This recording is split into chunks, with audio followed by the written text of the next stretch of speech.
Welcome back, Yeshua lovers. I realized this morning I came across an elephant tav that I had marked in my Bible for a long time, but I had never done a video on it yet.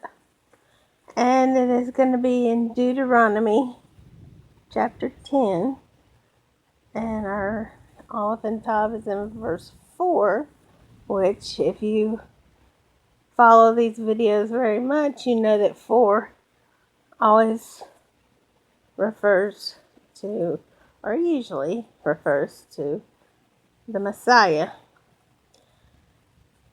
As in, well, there's other videos that describe that, but in Deuteronomy chapter 10, verse 4, it says, "And he wrote on the tablets," he being Yod He Vav He, "according to the first writing, Aleph and Tav, 10 commandments, et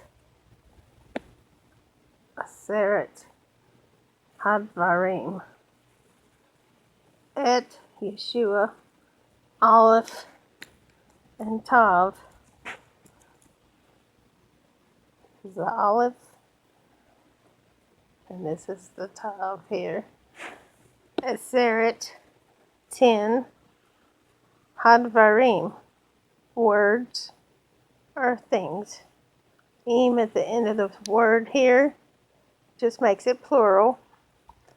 The He at the beginning of this word just means the.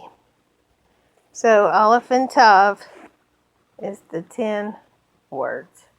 And we know that Yeshua is the Word made flesh. John tells us that in his first chapter. But I thought this is a very important one, because Yeshua is the 10 commandments. He is the embodiment of the 10 commandments. And if you follow Yeshua, you follow the 10 commandments, and you follow the will of the Father, as he always does. But if you're unfamiliar with Yeshua being represented as the Aleph and Tav, I'll give you a quick recap. You know how in Revelation, Yeshua says 4 times, "I am the Alpha and the Omega."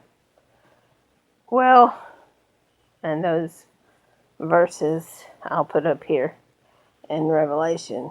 But Yeshua would have been speaking his native tongue, Hebrew, which is the language which created the whole world.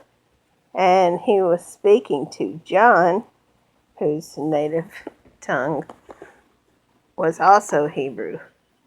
So he would have said, "I am the Aleph and the Tav," not the Greek version.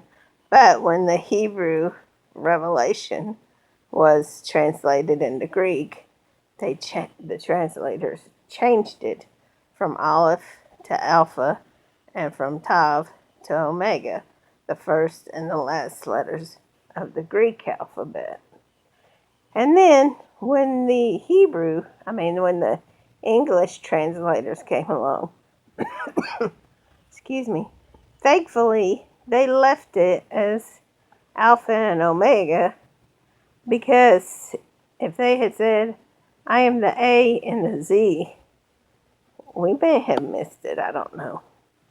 But, so Yeshua was giving us a clue that he is the Aleph and the Tav. This word here, if you look it up in the Strong's, it is not translated. There's no translation for this word here.